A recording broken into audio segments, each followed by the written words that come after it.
Hello and welcome to Tokenverse podcast series, where we interview the most inspiring and influential minds to discuss the future and potential of Web3 technology in the most disruptive fields such as the world of art, governance, gaming, and economy.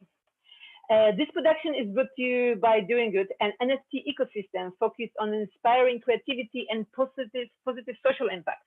My name is Ania Poullain-Majchrzak. I'm a film producer and journalist, and I'm very pleased to have very incredible guests, which are Nirvaan Ranganathan, who is the program manager at Climate Collective, the organization behind CELO.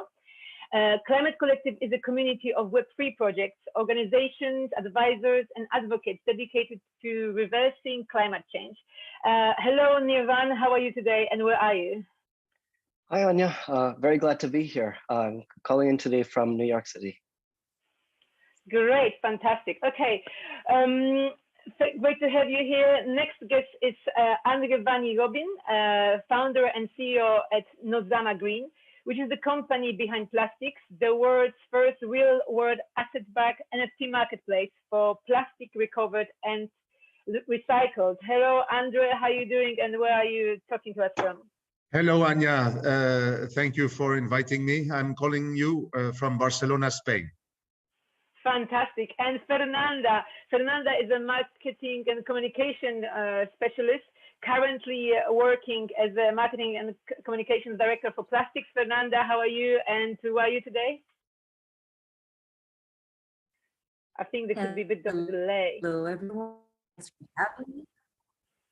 Can you hear me? Yeah, I think there is a bit of delay. There is some problems. Yeah, I changed my network twice. Let's see. If you cannot hear me, I will drop it and try to enter again. I'm talking to you guys from Barcelona as well. Fantastic. Okay. Great. I'm in London today, and we got it here today to discuss the topic of building at the nexus of Web3 and climate action. And we'll be announcing very exciting news, so stick to this session. But before we're going to talk about the subject and announce the news, I wanted to get a little bit of a background of everyone here. So perhaps starting with Nirvaan, obviously this space is a very new industry. I was wondering, what was your profession before? What did you do before? And what was your eureka moment with blockchain?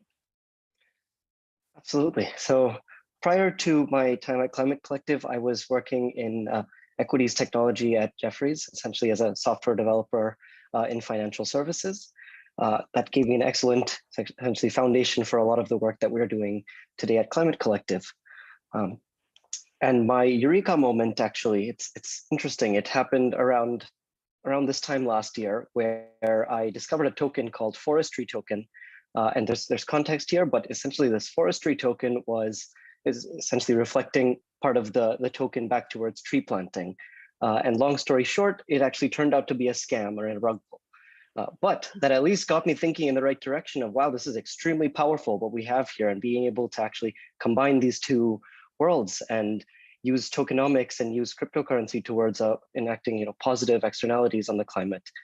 So that really got me thinking, even though it may have been a bad start, it got me definitely thinking in the right direction and tuned into the space, as you said, which has been really emerging last year through Toucan and KlimaDAO and of course Climate Collective in October of 21. So that in many ways is what led me here today. That's one of the most beautiful scam stories I've ever heard. Thank you for sharing. André, how about you? Was your introduction to the blockchain world also as exciting? Well, from an entrepreneurial perspective, I've been in blockchain since 2015 and actually led blockchain on the side in early 2019 when I founded Nozama to be able to try to provide a solution to tracking environmental footprints of consumers.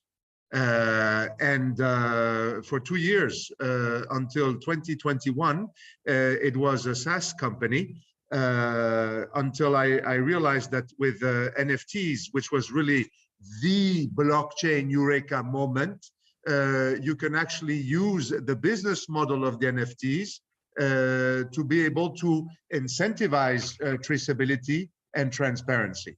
So literally 6 years later after blockchain, I guess that's why I'm old, so it takes a little bit of time. That's when I had my eureka moment, when I realized that the NFT business model and the NFT technology can really incentivize transparency and traceability of environmental footprints. And that was the eureka moment last summer of 2021. It's amazing how NFT technology is really recruiting so many amazing minds in this space. Thank you. Your turn now. I hope you're going to pronounce Eureka the same way I do. Wow, actually, we and my partner and I in 2013 produced the first event of Bitcoin Foundation in Europe when they're coming from the dark side of the story. And that was my first connection with blockchain. At that point, was mainly the cryptocurrencies arising, but all the possibilities that came out from that event of what we can actually do with blockchain were just like mind-blowing. So at that point, I was being able to see how we could connect it to retail, to all the online platforms, to really try to break all the barriers that we have in terms of living in a global community. That for me was the most impacting change. And now, of course, being able to use it to actually guarantee the traceability into so many sectors such as waste management is just so exciting, because we are actually able to provide data to make sure that we can incentivize and compensate the correct stakeholders that are part of this chain. Absolutely. You are the biggest veteran out of all of us, Fernanda, because my adventure with blockchain started in 2017 when I was reporting actually on show business for Reuters. And then I thought like, well, I want to switch to technology, and I started reporting on AI when my old friend told me like, you should be reporting on blockchain. And that was my eureka moment. But thank you for sharing your story. I think let's get to the subject of this session. And yes, I think we must talk about the blockchain climate controversy. What's your take on it, Nirvaan? Yes, happy to discuss this. So first, I think we could always think that there's a trade-off, between any value that we are creating for humans and for the environment. Of essentially that first starting off, that there is a trade-off, and starting with some concessions that sure, Bitcoin does have a very large energy footprint primarily due to the proof of work architecture. And we must also remember that Bitcoin was a monumental first start to this entire space of distributed ledger technology and blockchains. It was really the starting point for a lot of what we're working on today. So just throwing a couple numbers here, I mean, Bitcoin uses roughly 1 million watt hour per transaction, whereas most of the industry is moving towards proof of stake architecture is a tiny fraction of that at 35 watts per hour. So we are essentially taking a lot of valuable lessons from Bitcoin and really applying new techniques and new architectures towards enabling the distributed ledger technology, but in an environmentally friendly way using proof of stake. So this is everything from what Ethereum 2 will be, to CELO, Polygon. Essentially all of the big names in the industry at the moment are actually proof of stake. So the first part is, yes, that there is definitely a trade-off, but Bitcoin was a superb starting point for this entire industry, and it's not really discrete from kind of the rest of the tech and the financial industry as well. It's just that I think, as André was alluding to earlier, the transparency and traceability in some ways invites some criticism. The fact that it's so easy to measure a lot of these things really invites criticism there. For instance, for this Zoom call, we're not sure what the carbon footprint is. I mean, and the process to actually find that out requires a lot of manual human intervention and estimates and these sort of things. So Yes, all to say there is a trade-off, but I don't also see it as discrete from the rest of the industry here. And we are definitely moving towards a far more energy-friendly way, environmentally friendly and less energy-intensive way of enabling these same capabilities. So for instance, with Bitcoin, I mean, say anytime a Bitcoin is mined and a validation occurs, in theory, so this is not what it was initially designed for, but say in theory that we planted X amount of trees that offset the carbon cost of creating that Bitcoin. That's what a lot of networks, including CELO today, are essentially working on to ensure that the blockchain is carbon negative to start with. So it's really, I would say, front of mind, and that it's partially a PR and marketing issue about like the energy consumption of blockchain, but I do believe that the value it creates is outsized compared to the carbon footprint. Absolutely. And André, with your company, I'm sure you get lots of people are quite surprised when they hear that you have a blockchain company which deals with climate change. Well, Nozama, the vision started with measuring CO2 emissions of transactions up until the end consumer, CO2 emitted, offsetted, and CO2 saved, and then measuring single-use packaging recovery from the end consumer up to the recycler, kilograms of plastics recovered and kilograms of plastics recycled. And that vision meant merging both into a data flow that would allow our customers, for example, Nestle, to be able to prove their commitment to the environment and build incentivization plans with their individual end consumers based on individual environmental footprints. So you need to measure it to be able to mitigate it. Now, it's inexorable that blockchain is here. Just as there was a time before the internet, in 1992, it was only in the realm of university. And then by 1996, it was already in the realm of Netscape. Amazon was burgeoning, etc., etc. And then all the naysayers said it would not permeate through every aspect of society. It has. Well, in this sense. Since when do you think the blockchain is here? So I really think that the blockchain is here now, since the NFT revolution. That is when I think. That is when I think. I think because of the NFT, undoubtedly, now blockchain is permeating through every aspect of society. Before, it was just an intellectual exercise for the fringe. But now it is permeating through society.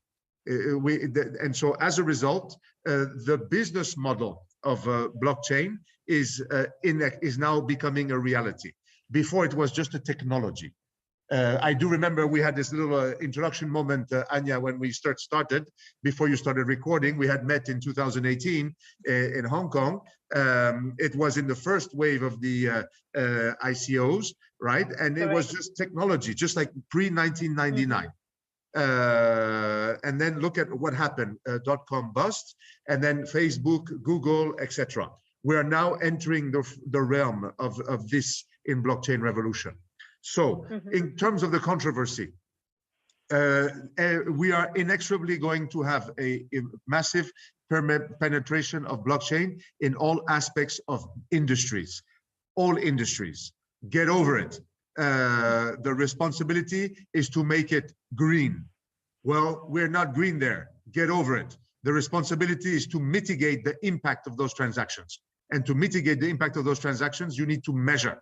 So that is where the problem. And then CELO is transacting every single transaction. They are offsetting and they are measuring. This is very important. And with NFTs that we are providing the transparency for, we are therefore in our partnership with CELO going to be offsetting the transactions so they're carbon neutral. So whilst the energy becomes green, we can continue to innovate in industry. And this is what we believe of the blockchain controversy. And let's hear from the marketing specialist, Fernanda. Would you agree with Nirvaan and Robin and André? I like what André just said. about the main point here is not just the technology itself, which is blockchain, that allowed us to build, but more what we're building. No, so I believe that, and it seems like that the good projects are being built now using the technology, using blockchain. So blockchain itself doesn't solve anything. No, what solves are all the ideas, all the good solutions that are using blockchain to achieve something. And building on top of both of them as well, which they said beautifully, is if we consider now our regular economy and how the structure is organized, if we think of the fiat model, and we analyze, if we analyze what they are actually releasing or what they're using in terms of resources, this is a much deeper conversation as well. Yes, blockchain, it's probably not that sustainable right now in terms of how much we're generating, but if you consider all these big groups, bank groups and traditional financial groups, there is so much resources, and on the other hand, so much greenhouse being issued there as well. So it's important to measure, but it's important when we measure to be able to say, I am compensating. So this is something that blockchain is allowing us to do, and CELO is bringing it as a solution, no, for that. And it's an example, I guess, for everything else from now. And offsetting of CELO network was mentioned before. Nirvaan, I was wondering if you could just tell our listeners, like, how is CELO network different to other blockchain systems? Absolutely. So starting with, as you said, of the constant offsetting of transactions. So how that works is essentially with all of the blockchain networks, like validators are rewarded with in the native token for validating transactions, especially in proof of stake networks where folks are staking their own funds towards validating transactions on the network. Each of them essentially has a block reward. So that block reward is distributed to the validator who validated the transaction, but 0.1% of those rewards go towards an on-chain carbon offsetting fund for CELO.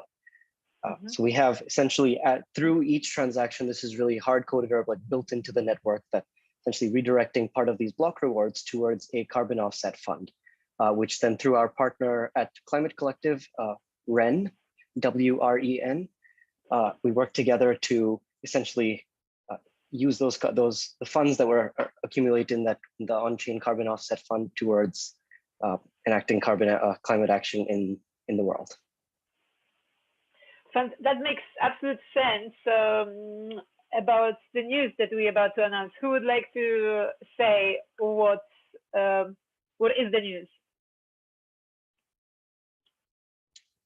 Well, I would like I see the word for Nirvaan. Nirvaan, please. Oh, sorry. It would be great if Andre, I leave it the floor to you. Okay, well, thank you very much. We are very proud to announce our partnership with CELO Blockchain and CELO Foundation for the following reason. They are a carbon neutral blockchain, and we are making NFTs useful by reducing plastic waste in the environment. And we want to thrive and grow in the CELO blockchain environment. And we think that we together can provide the full picture of what we believe is the environmental footprint, which is carbon emission and plastics in terms of consumption. And so together we can build an ecosystem to create transparency and to create traceability, to reduce waste in the environment whilst not providing more carbon. Can you tell us about the NFT functionalities of plastics? Absolutely. The very important point is to understand that the waste management industry works by generating money two ways. Number one, collecting money to collect waste. They collect money from municipal governments, from private entities.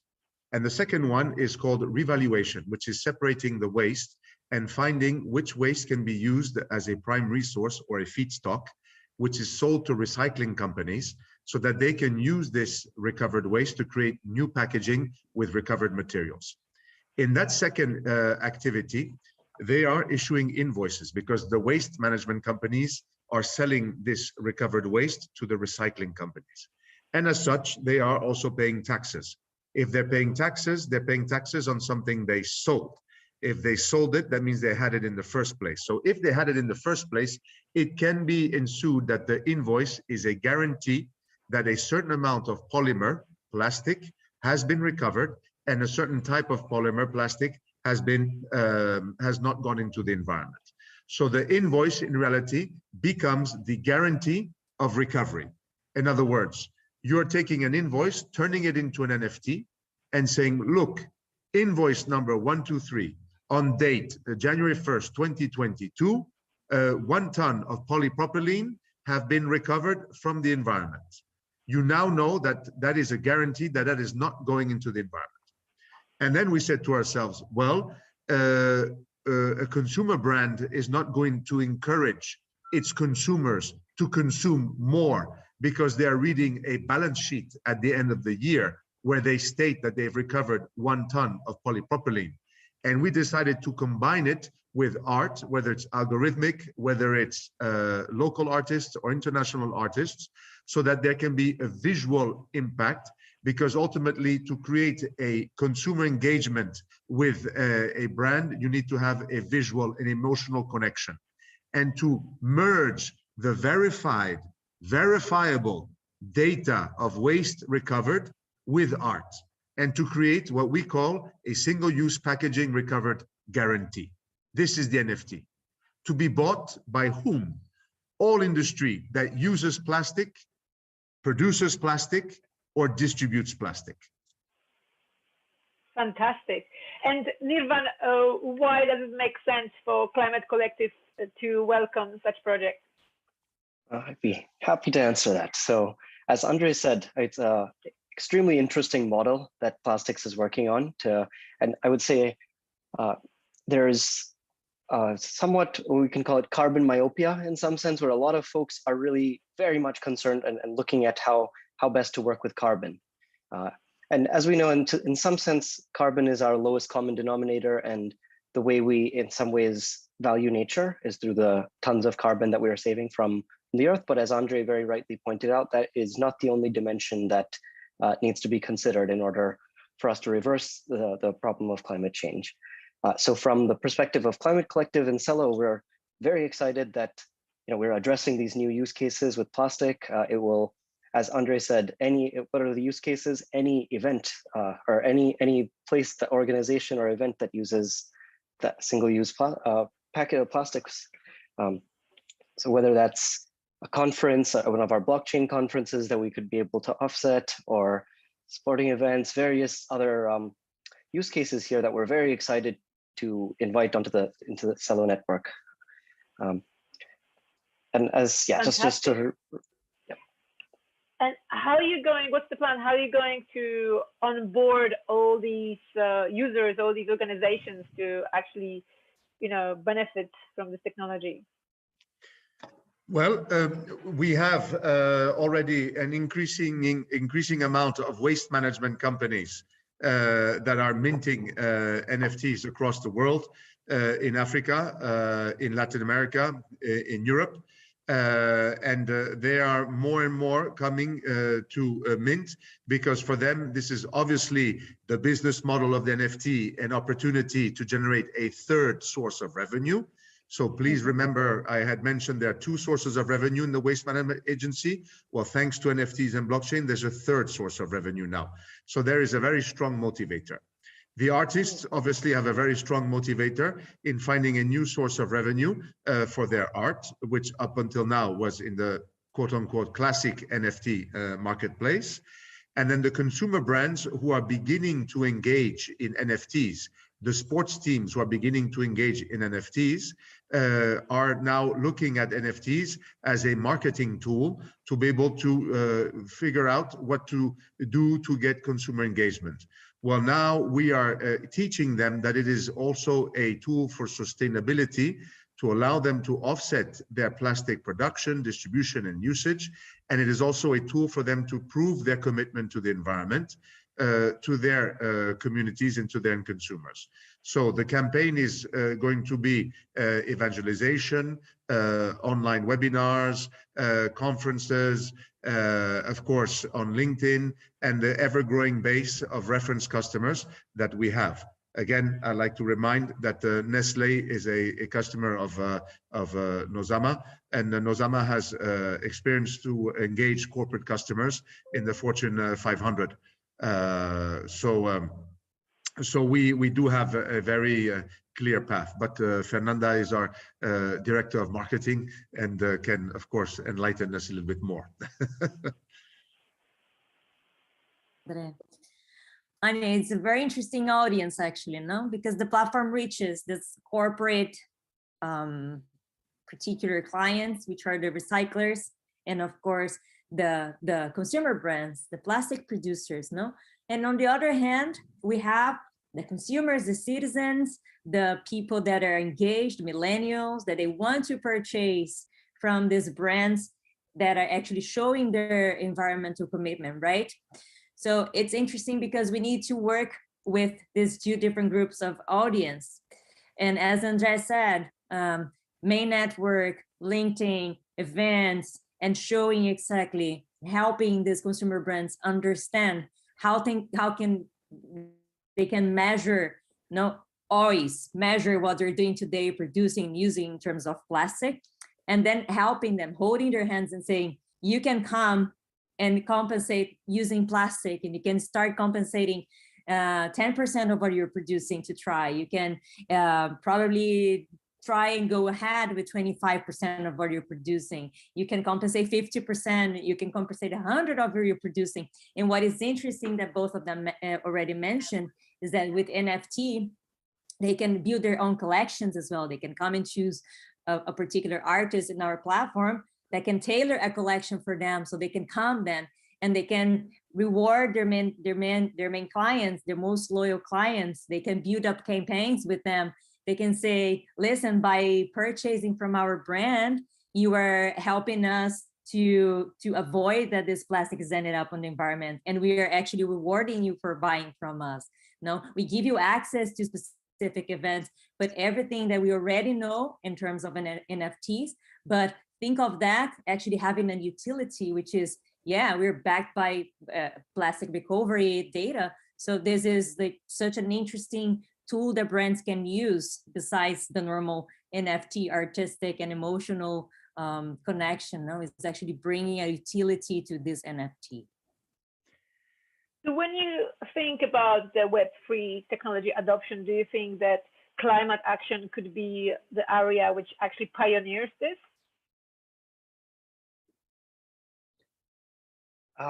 Yes, the short answer is absolutely. I strongly believe so, and I think that's really what got me working in this field full time. Absolutely, and so as Fernanda was saying, and just to add to that and segue here, that a huge part is about community education, because at first, crypto and climate seems like an oxymoron. It doesn't really make sense, and especially because of this PR and the issues surrounding Bitcoin itself. And I mean, Bitcoin and more, yes, last year, NFTs as well, especially NFTs on Ethereum mainnet, which are notoriously carbon intensive. So part of it is really starting with this community education piece as well, about how NFTs that they're different across different platforms and different blockchains, but they are potentially a huge source of value depending on how we've architected them, and that that an NFT is not necessarily evil, and neither is Bitcoin. I mean, kind of starting from these points as well to really drive adoption through these use cases. But I really do think that, as you said, getting back to your point, that climate action and what we're more broadly calling at CELO regenerative finance is really a prime use case and a prime on-ramp for users to start engaging with blockchain and Web3, whether they know it or not.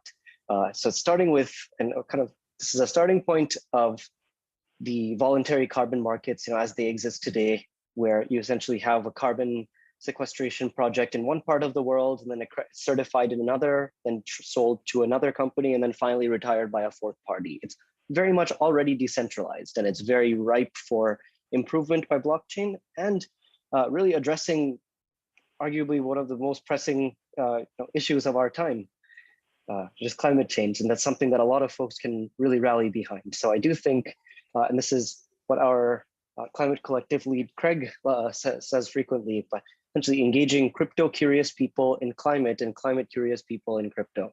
I really think that's already covering a huge, somewhat mission aligned user base, and that can clearly see these use cases beyond cryptocurrency as a financial instrument and purely as buying and selling these tokens, rather than that, using these new tokens and NFTs and all of these constructs that we have from Web3 to address real pressing use cases that we see in the world. Mm-hmm.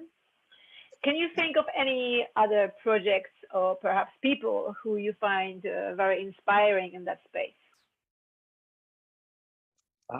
Absolutely. So it's starting with, I think, well, for me personally, I'll get to that in a moment, but I think have to give definitely a hat tip to Toucan and ClimateDAO, who got a lot of folks very excited about the space towards the end, second half of last year, with the launch of ClimateDAO and of the Toucan protocol, really generating a huge amount of interest and capital, very much has had a real impact on the global carbon prices, whether it's on-chain, off-chain.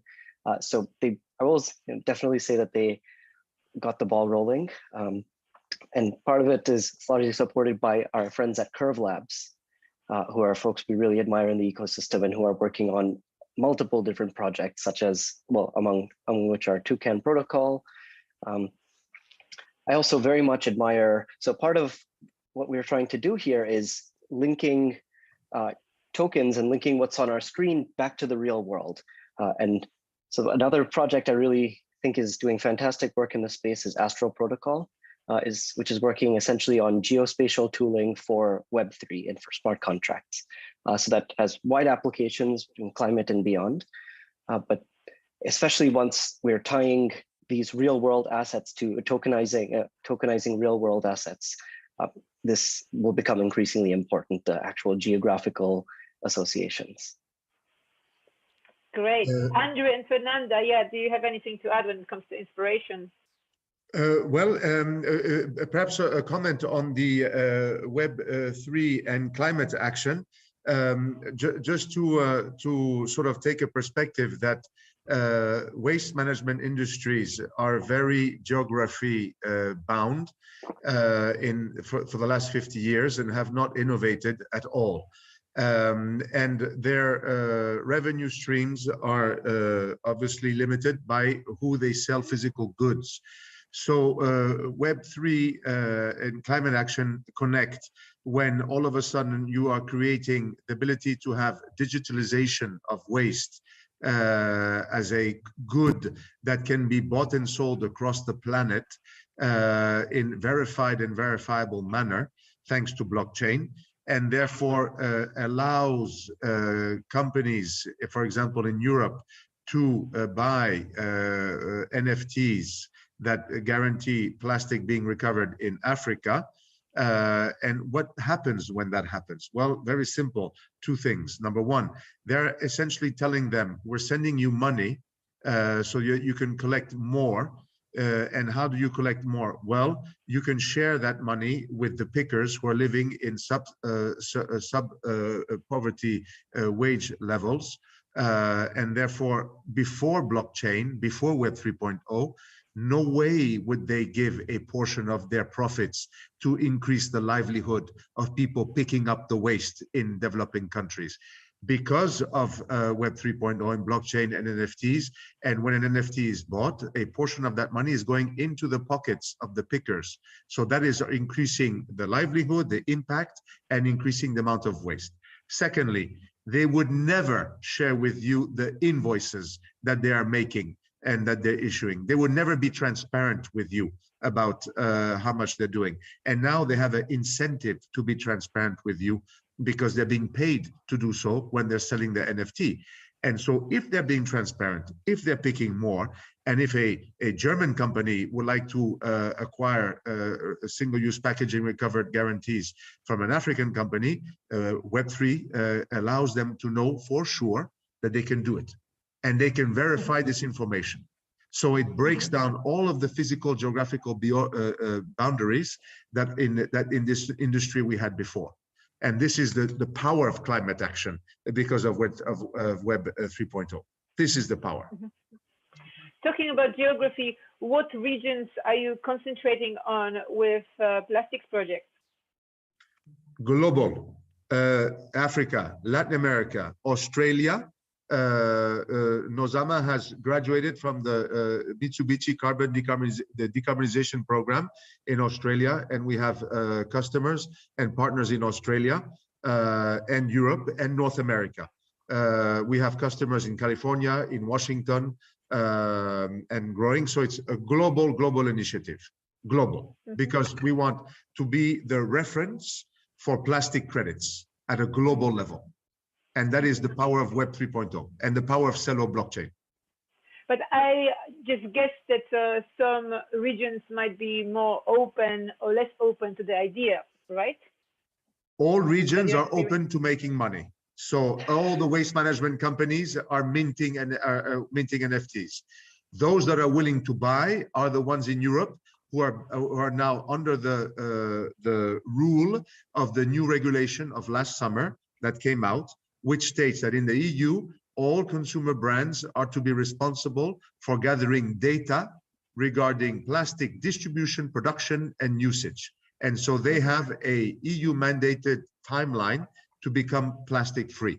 So the European Union is the focus on the producer side, producers of plastics, users of plastics, distributors of plastics, but the world is the objective for the minting side, because all waste management companies want to generate a third source of income.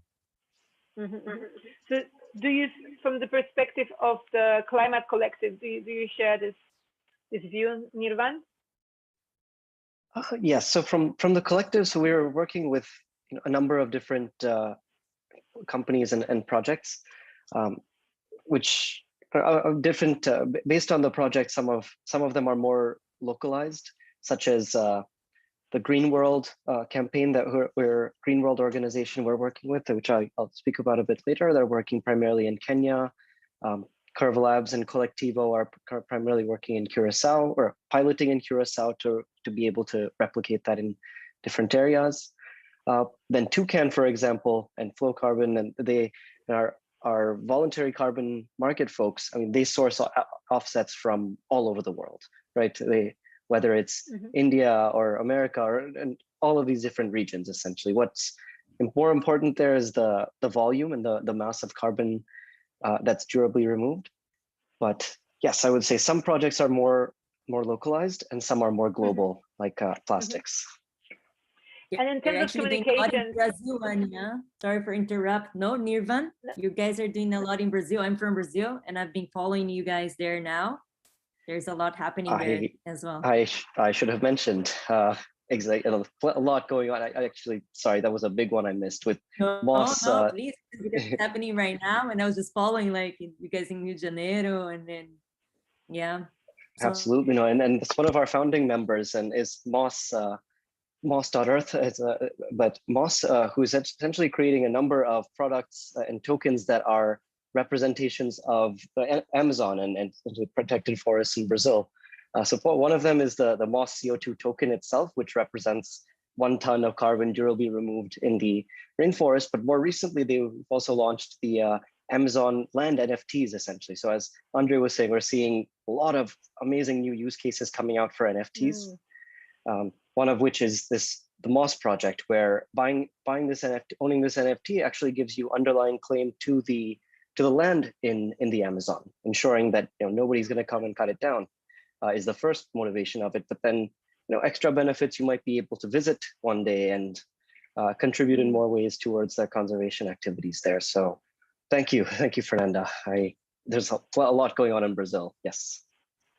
there is so many amazing things happening in this space, and the future looks really colorful.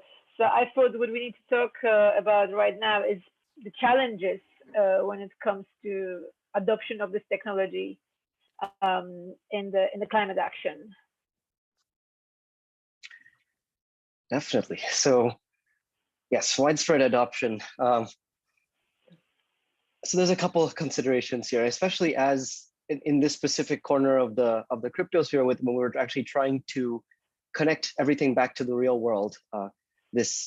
We're reaching out to a lot of new users, right, who have either never used anything from never used a crypto wallet like MetaMask, or never used a digital currency, all of these various levels of blockchain literacy, technology literacy, and accessibility in different regions of the world. So part of that, I mean, CELO is very much designed for the slogan, or the underlying idea is prosperity for all. And it's really trying to create financial inclusion in the tools for Web3 to be very easily accessible across the world. So what I mean by that is part of, this is sometime in 2020, the CELO Foundation partnered with the Grameen Foundation and Mohammed Yunus to essentially disperse humanitarian aid in a lot of places in the world using CELO's Valora app. And a lot of, it was a very positive success there, especially with integrating with local merchants. But one very interesting insight came up about the seed phrase, for instance, that an Ethereum wallet seed phrase is between English words between 12 and 24 words. And as we know, you're not allowed to share that with anyone, because then they can hack your wallet. And if you lose that seed phrase, your funds are inaccessible forever.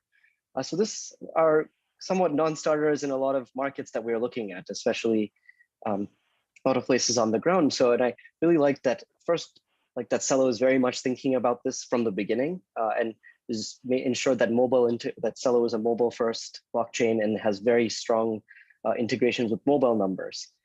So that's, I believe, one huge advantage with CELO, but more broadly speaking about how we can drive adoption, is through mobile usage largely, and making things far more accessible to far more people in the world.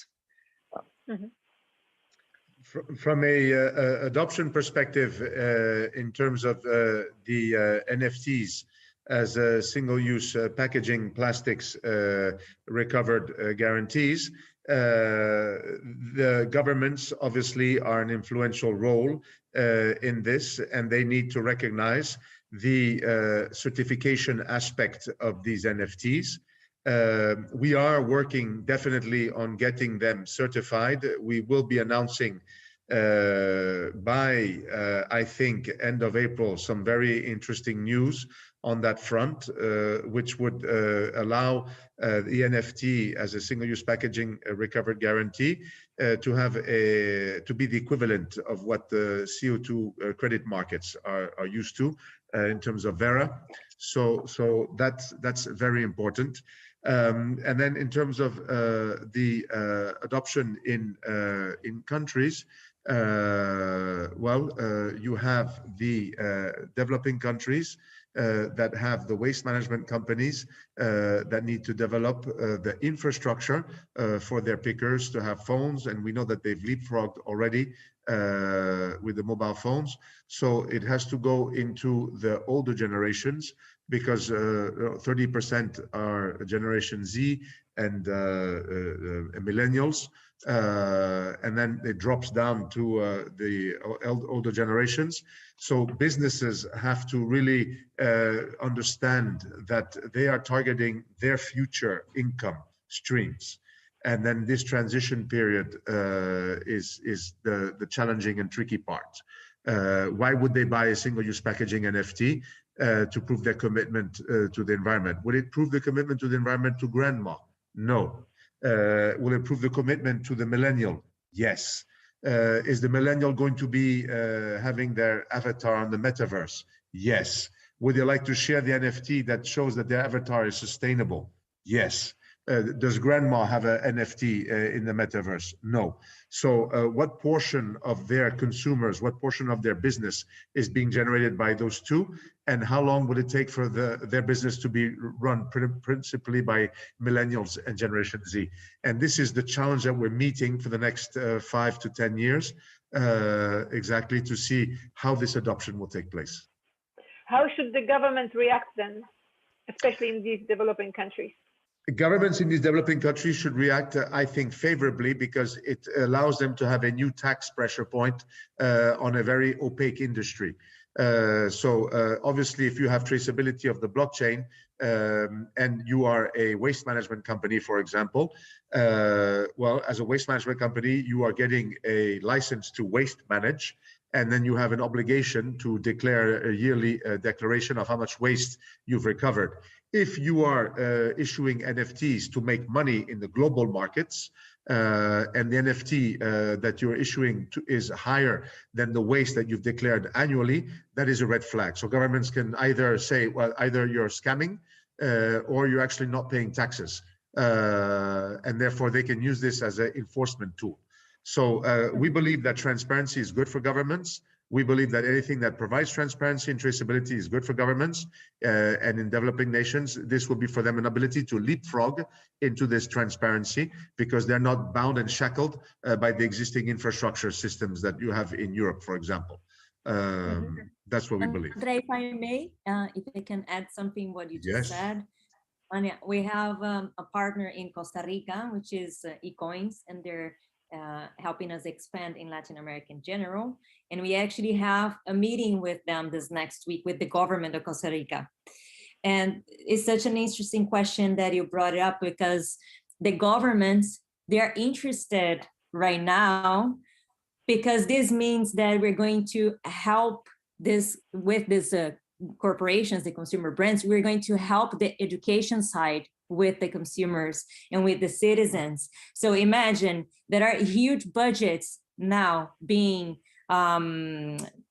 focused into the waste management sector, and governments are really spending so much not to be able to clean. And when we bring this possibility of changing behaviors and consumer brands sharing these NFTs, and actually the whole system working together with these e-coins, these different ways of rewarding consumers, and everyone is involved, and everyone is recycling, and we're raising all these rates. So everyone gains. Now it's a reduction in waste management budgets for the governments as well, which is such an important point. So they see it as a great opportunity to hold hands with plastics and other initiatives, of course, because we're helping to educate the communities. We're helping to educate the citizens.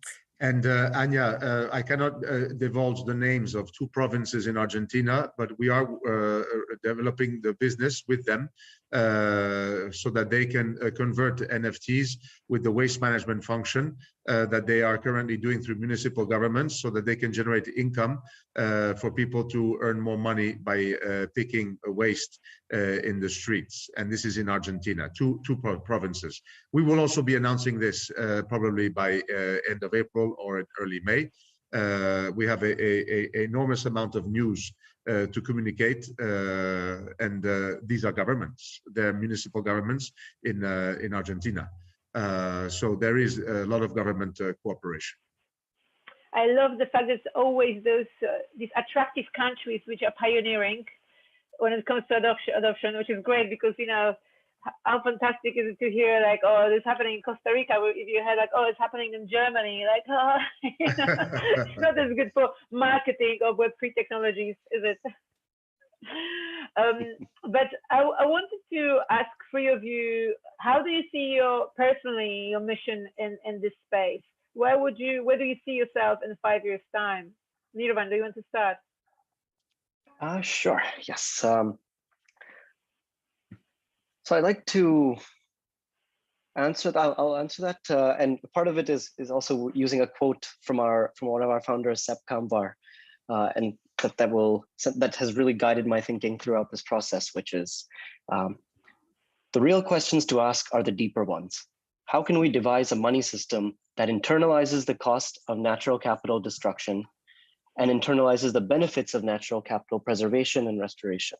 Then how can we devise a money system wherein economic growth leads naturally to ecological regeneration? How can we devise cryptocurrencies such that the widespread adoption would reverse our current ecological crisis? So there's a lot to unpack there, but that's very deep. I like that. This podcast is getting better and better. Yes, and especially thinking about that the last statement there. How can we devise cryptocurrencies such that their widespread adoption would reverse our current ecological crisis? And I think, kind of tying back to my accidental how I accidentally stumbled upon this space a year ago through what I mentioned, really combining these two and changing it from this traditional format where we have you have a large NGO with maybe like a PayPal donate button there, and that's traditionally how money has kind of flowed into some of these systems through goodwill. But rather than that, we really want to intermingle these two and create an economic system that really internalizes the costs and the benefits of the environment.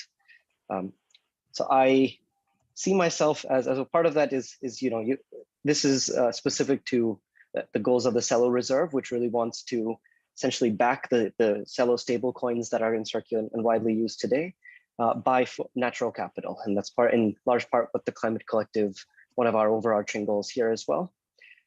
So I would, yes, I mean, as you I think pointed out at the start, the space is so early here that I don't even know what it's going to look like a year from now.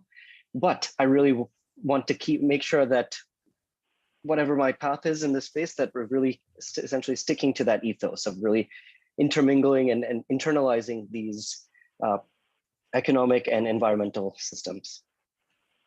Excellent. You're a very lucky person. Thank you. Fernanda and André, do you want to share how do you see your mission?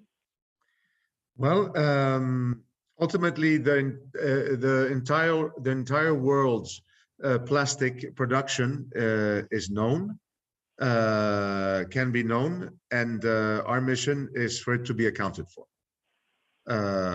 That's it. 100% plastic produced, 100% plastics recovered. And you can tell that on planet Earth, the pale blue dot, there is no plastic that is being produced, not being thrown into the environment. This is the mission. This is the mission. And this is what plastics is about. And to drive that, you need to have, obviously, a business model. You need to incentivize worldwide all of the waste management companies to mint NFTs. And on the producer side, you need to incentivize them to be able to acquire them. And the governments need to be there and recognize them. So this is our mission, ultimately. This is how I see in 5 years plastics from now. I'm sorry. Beautiful. I see plastics 5 years from now. You also have a reason to get out of bed in the morning, I see. Thank you. Indeed. Fernanda, how about you?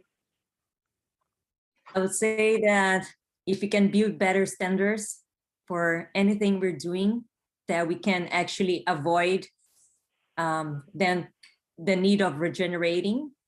I think that's what we're trying to do here. You know, we're trying to build better standards, build better business modules, build better supply chains. So then we don't need to pay the cost. We don't need to mitigate and all that we are causing with our impact. So my mission, my main purpose as Fernanda, not just only as a marketing and communications director of PLASTIK, is reducing my impacts, being conscious about what I'm generating and looking for better solutions, such as the ones that are being built using blockchain, because we know that we can be more efficient, because we know that we can avoid a possible problem or issue in the future. That's what I would say. Let's focus now, try to avoid better solutions, and we don't need to then clean our mess in the future somehow. That's what I would say. Beautiful. Hopefully other people will follow suit. And we're going to soon tell everyone how they can get involved and use this project. But before that, it's time for our tradition on this videocast. So please share your quirky random stories. Who wants to go first? Nirvaan, would you like to go first, or Fernanda? Let me go last in this one and just. Okay, Fernanda, turns out you're going to speak again. Okay, I can go first. I mean, I have so many stories. We all have, I guess, right? So I'm Brazilian originally. I've been living in Spain for 11 years. And I love to dance as a Brazilian. And something that I started doing when I arrived here was actually performing on the stilts with a friend's company. So it's something I would never imagine, that we had my own stilts and I would be performing at events sometimes. And I actually can dance samba on the stilts. So this is such a challenge, guys. And I think that very few people know that I can perform samba dancing on my stilts. And if I find any videos, I can share with you guys in the community, but that's one of my things. That's unprecedented in the blockchain community. You are the winner. Okay, Nirvaan, Andrew, it would be very difficult to beat that. Well, does the quirkiness have to be in general, or does it have to relate to plastics, of how the idea came about? Well, that's ideally, it doesn't relate to your work, to what you're doing. Okay. What do you mean? How is stilts related to plastic at all? That's what I'm saying. Exactly. Fernanda's answer was amazing. This is what we want to hear. Yeah, so I'm not sure it's quirkiness or not, but I was the last one, and Fernanda is Brazilian. I practice Brazilian Jiu-Jitsu, and when I turned my purple belt 5 years ago in Gracie School of Jiu-Jitsu, I was the last one in Barcelona that went through what they call the gauntlet. Is when they beat you with the belt on your back. And of course, I wanted to be macho, and I took off my shirt and I walked through there shirtless, getting beaten. And of course, in a frenzy of about 20, high testosterone people, they all went mad, and one of them chased me and tried to beat me many times. And as a result, it was chaos. And the whole purpose of this is to show order, and there was chaos. It's all on YouTube, by the way. So I'm not inventing this. And ever then, there's now a very much more subtle ceremony to give a Brazilian Jiu-Jitsu belt. There you go. Oh my God, that's a very good story too. But now, Nirvaan, it's your turn. But you already kind of shared interesting story with us, because your introduction into the blockchain community, it's quite exciting, the story about the scam. But do you have anything else for us? Yes, I think so. It's going to be a bit hard to beat, hard to top. But so I've been a musician all my life. I started violin at age 4, so kind of before I can even have like cogent memories, I have muscle memory for the violin. So I've been playing since age 4. It was a huge part of my life, and studied in college as well. Essentially composition, conducting, music theory. I actually published a fun website about essentially applying my music theory knowledge to rap music, and especially this one rapper, and that briefly went viral for a couple of days, which was very fun. Where can we see it? How do we look for it? It's called thebookofthug.com. It's a website about, so the rapper, his name is Young Thug, is one of my favorite like singer rappers. And yeah, that was kind of a very fun piece of music analysis that I had done back in the day. But yes, my brother and I somehow both have perfect pitch, meaning if we hear a note, we know what it is.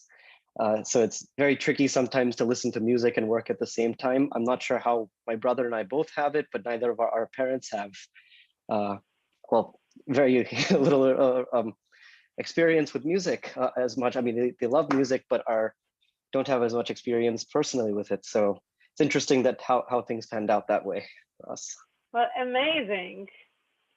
Yes. Wonderful. All these interesting stories. Before we wrap up, do you want to say or add anything else? Nirvaan or Fernanda? No, we'll wrap up. So I would just invite everyone else to check more in terms of what we're putting together, of course, with CELO, with PLASTIKS, and super happy to be here. I think projects like this should be the ones that they actually should get the protagonism. I'm very happy to be able to wake up every morning and see that I'm trying to contribute to such a diverse and very opaque, as André said, sector, which is the waste management. And it seems like blockchain is really bringing us a lot of value in terms of that. And I'm very happy. We're going to provide the links in the description, but perhaps do you want to say what the web address is and what's the easiest way for people to get involved?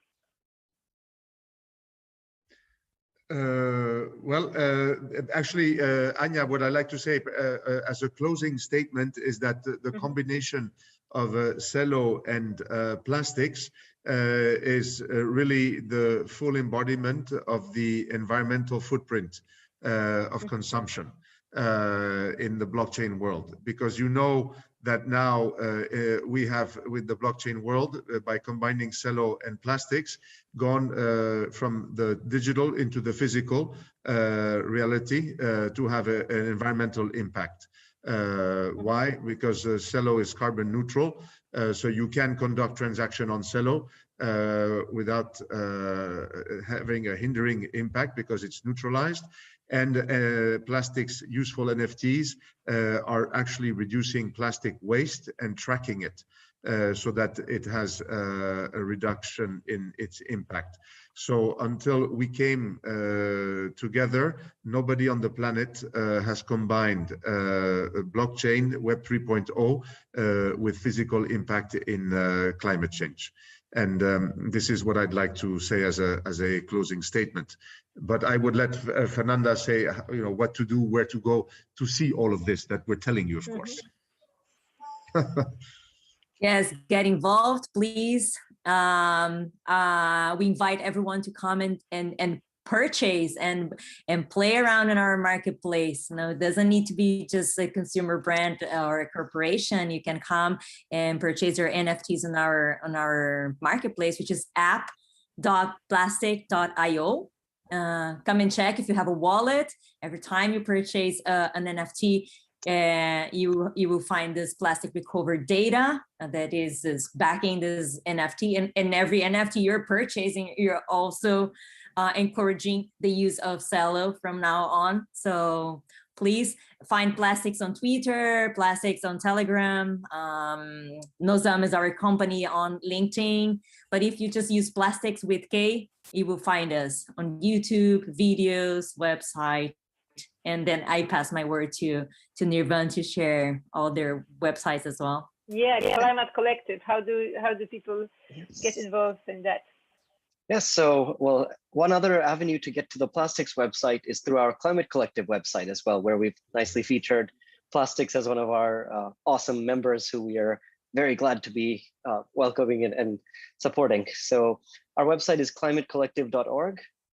There you'll be able to kind of read about some of the work that we've done so far, as well as send us any inquiries regarding potential grant opportunities, membership. If you want to work to collaborations, we are very open to building together and co-creating as much value as we can, as we've been doing with our friends at PLASTIKS. So yes, climatecollective.org is the website. You can also find us on Twitter. And you guys can find us as well in Barcelona on the 4th and the 5th. Exactly. We're going to be together at CELO's Connect. You should join us and come here. We should do a live from Barcelona. So what's everyone, happening? please. You have a live event in Barcelona? No, we want you to come to have a live event, but we're having a live event with CELO. A global CELO event. Woohoo! Exactly. Leading up to leading to the most exciting way of where you can engage with Climate Collective and PLASTIKS, which, as Fernanda rightly said, Barcelona. The conference is April 4th and 5th, but we'll be there all week during the Barcelona Blockchain Week. We're also having a Climate Collective kind of happy hour refi hang event, which I'll provide the link to over here. But on Sunday, April 2nd, all are very much welcome to come. We'd love to speak with and get to know the community members and see what we can all build together. Amazing. Buy tickets to Barcelona, everyone. But for now, thank you so much for this amazing conversation. It's been very interesting and inspiring. Thank you. Thank you for accepting the invitation. For everybody listening to this session, please check out the links.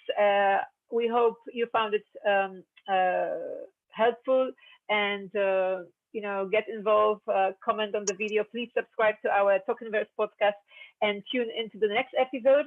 But for now, thank you so much, Fernanda. Thank you, Nirvaan. Thank you, André. You've been amazing guests, and it's been a pleasure talking to you. Thank you very much, Ania, for the invitation. Thank you, Ania. Thank you so much, and have a great week, everyone. Ciao, ciao. And Bye-bye. you, thank you. Bye-bye, Nirvaan. Bye-bye, Fernanda. Bye-bye, Ania. Bye. Thank you. Bye-bye.